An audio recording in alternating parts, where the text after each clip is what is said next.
या वासुकीकडून गंगाई मातेला प्रणाम। यो कोण आहे?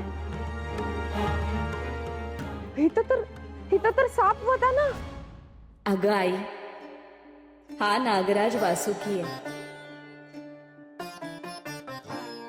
आई मी ठीक आहे, तो मला इजा पोहोचवायला नाही आलाय।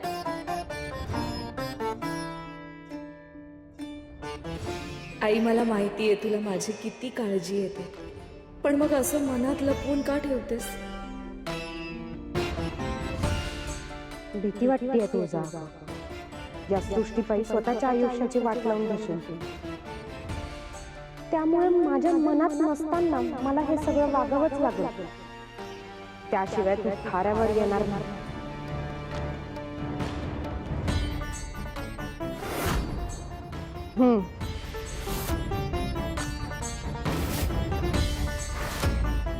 देवींना या नागराज वासुकीचा प्रणाम। तथास्तु। वासुकी, बरं झालं तू आलास।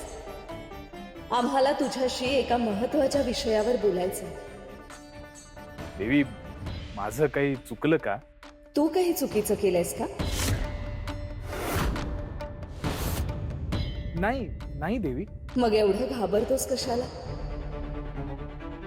तू नाग लोकाचा अधिपती आहेस।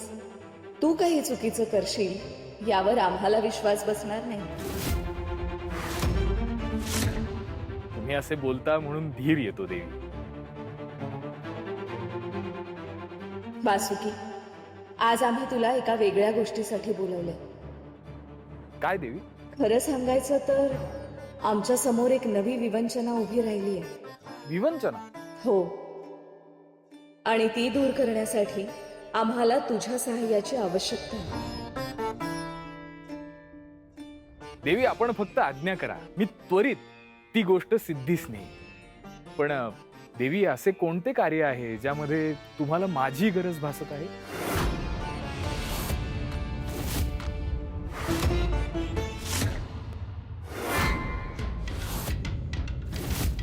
असुर नरेश, वंचिका तिच्या प्रवासासाठी सज्ज झाली। उत्तम। याचा अर्थ वंचिकाने तिचं सर्वात मोहक, सर्वात सुंदर असं रूप धारण केलं असेल, आणि त्याचाच उपयोग करून ती आपली योजना यशस्वी करेल।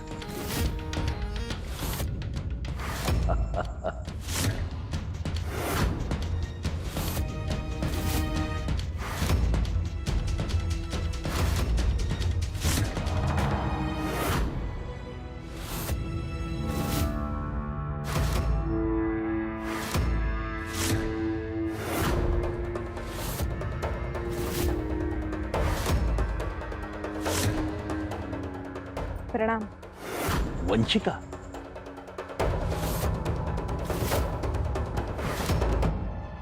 वंचिका, हे काय रूप आहे तुझं? आम्हाला वाटलं होतं महादेवानं भुलवण्यासाठी तू तुझ्या सर्वात सुंदर, सर्वात आकर्षक, मोहक रूपाचा उपयोग करशील,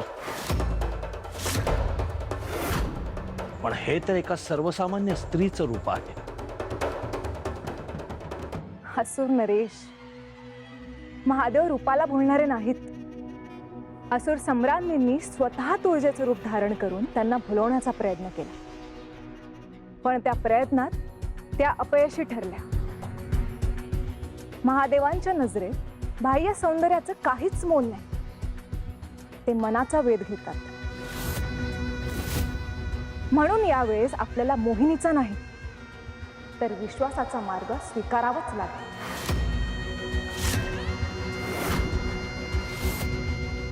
आम्हालाही हाच मार्ग योग्य वाटतो महिषासुरा। हिमालयाच्या शिखरांना फुलाच्या सुगंधानं जिंकता येत नाही, त्यासाठी त्यांच्यासारखं स्थिर व्हावं लागतं। महादेवही तसेच आहेत। मोहिनी त्यांना आकर्षित करू शकत नाही, परंतु निरागसता मात्र त्यांच्या दारापर्यंत पोहोचू शकते। या रूपातच वंचिका त्यांच्यापर्यंत पोहोचू शकेल, अन्यथा महादेव तिला जवळ सुद्धा येऊ देणार नाही.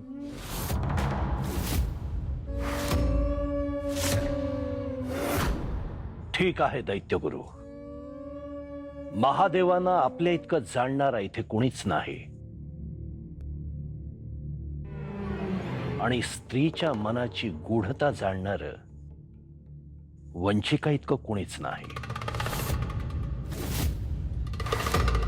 त्यामुळे यावेळी तुम्ही जसा निर्णय घेतला आहे तसं होऊ दे.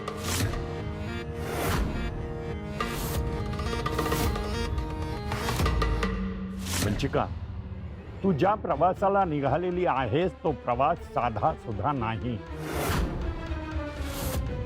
त्या मार्गात अनेक अडथळे काटेकुटे आहेत. या मार्गावर तुला अनेक संकट, परीक्षा आणि भ्रमांचा सामना करावा लागेल. त्यामुळे तुझी मदत व्हावी म्हणून ही गोष्ट मी तुला देत आहे. योग्य वेळी ती तुला मार्गदर्शन करेल.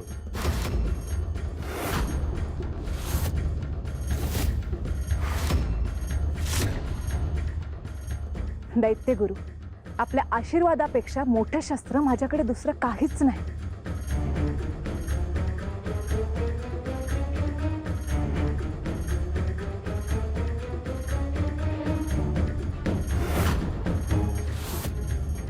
आता जे काही होईल त्या प्रत्येक परीक्षेला सामोरं जाण्यास मी तयार आहे.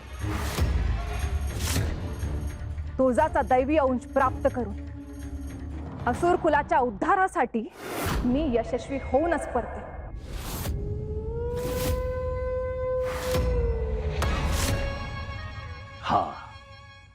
हाच आत्मविश्वास सतत ठेव. आणि लक्षात ठेव वंचिका, यावेळी तुझं अमोघ अस्त्र, तुझं रूप, तुझं सौंदर्य तुझ्या समवेत नाही.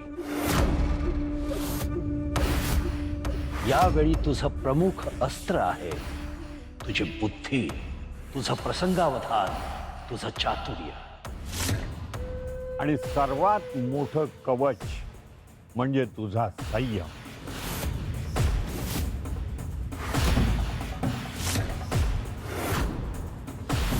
मी तुमच्या सगळ्यांचा विश्वास सार्थ ठरवे.